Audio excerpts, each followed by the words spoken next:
আপনারা যে মেশিনটি দেখতে পাচ্ছেন এটা হচ্ছে পুরাটাই একটা অটোমেটিক পাওয়ার টিলার, যেটার মাধ্যমে জমিতে অটোমেটিক চাষ করা যাবে। যে কোনো উসাদোলা জমিতে সুন্দরভাবে জমিতে চাষ করার জন্য এইরকম পাওয়ার টিলার আমাদের দেশের কৃষকদের জন্য খুবই প্রয়োজন। কিন্তু সেই মেশিনটি পুরাটাই যদি রিমোট কন্ট্রোল হয় এবং ম্যাপ সিলেকশন হয়, সেটা তো আসলে আমাদের ধারণার বাইরে, কিন্তু আসলে এটাই সত্য। এই মেশিনটি পুরাটাই রিমোট কন্ট্রোল এবং জমিতে ম্যাপ সিলেকশনের মাধ্যমে জমিতে চাষ করতে সক্ষম। আর এই মেশিনটি পুরাটাই ডিজেলের মাধ্যমে চলে থাকে। আর মেশিনটি পুরাটাই হচ্ছে আপনার রিমোট কন্ট্রোল, যার মাধ্যমে এটা ইজিলি এটাকে অপারেট করা যায়। আর এই মেশিনটিকে তৈরি করেছে আমাদের দিনাজপুরের ফুলবাড়ি উপজেলার আরাফাত ইঞ্জিনিয়ারিং। এই মেশিনটি যৌথভাবে তৈরি করা হয়েছে বাংলাদেশ কৃষি গবেষণা এবং আরাফাত ইঞ্জিনিয়ারিং মিলে। আর মেশিনটি কিন্তু পুরোটাই রিমোট কন্ট্রোল হওয়ার কারণে খুবই সুন্দরভাবে এটাকে অপারেট করতে পারে। আর এই মেশিনটি যে কেউ চালাতে পারে, নারী পুরুষ যে কোনো ব্যক্তি এই মেশিনটাকে অপারেটিং করতে পারে। যদিও এই রিমোটের ফিচার্সটা খুবই ইজি, কারণ এই রিমোটটাতে খুবই সুন্দরভাবে এবং যাতে একজন কৃষক এটাকে সুন্দরভাবে ব্যবহার করতে পারে সেভাবেই এই রিমোটের যে সেন্সরগুলো বা জয়স্টিকগুলো সেগুলোকে সুন্দরভাবে সেট আপ করা হয়েছে এবং খুব ইজিলিতে এই রিমোট কন্ট্রোলের মাধ্যমে মূলত এই মেশিনটাকে কন্ট্রোল করা যায়। আরো একটা উন্নত ফিচার্স এখানে যুক্ত করা হয়েছে, সেটা হচ্ছে জিপিএস। এই জিপিএস এর মাধ্যমে জমিতে ম্যাপ সিলেকশন করে দিলে, রিমোটে ম্যাপ সিলেকশন করে দিলে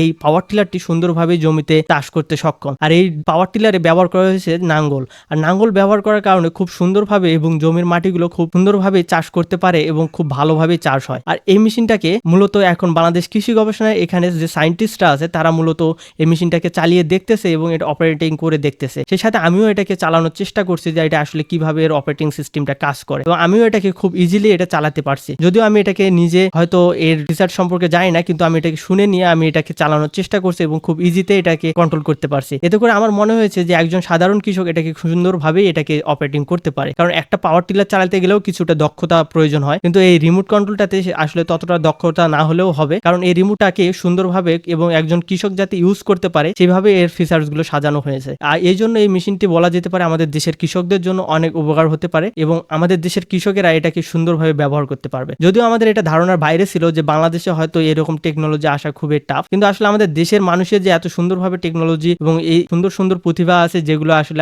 আমরা ভাষায় প্রকাশ করতে পারি না। আর এরকম প্রতিভাগুলোকে আমরা যদি মূল্যায়ন দিতে পারি তাহলে দেশের কৃষি সেক্টরটাকে আমরা হয়তো আরো সামনে এগিয়ে নিয়ে যাইতে পারবো। এই জন্য এই মেশিনটি হয়তো তারই একটা উদাহরণ হতে পারে, কারণ আমরা হয়তো বাইরের দেশে দেখেছি যে রিমোট কন্ট্রোল এবং বিভিন্ন টেকনোলজি ব্যবহার করে কৃষি সেক্টরে কাজ করা হয়, সেখানে আমাদের দেশে এইরকম টেকনোলজি পাওয়াটা খুবই একটা স্বপ্নের ব্যাপার। কিন্তু আসলে আমাদের দেশের যে প্রতিভাবান যে ইঞ্জিনিয়ারিং সবগুলো আছে বা প্রতিভাবান মানুষগুলো আছে তাদের দ্বারাই হয়তো আগামী দেশের যে কৃষি উন্নয়ন, যন্ত্রপাতির উন্নয়ন সেটা হয়তো খুব শীঘ্রই হয়ে যাবে। তো গাইস, আজকের ভিডিওটি এতটুকুই ছিল। আর মেশিনটি কেমন হচ্ছে অবশ্যই কমেন্ট করে জানাবেন, আর সেই সাথে ফেসবুক পেজটি এখনই ফলো দিয়ে দেন নতুন নতুন ভিডিও পাওয়ার জন্য। সেই সাথে সকলেই ভালো থাকবেন গাইস, দেখা হবে পরবর্তী কোনো ভিডিওতে।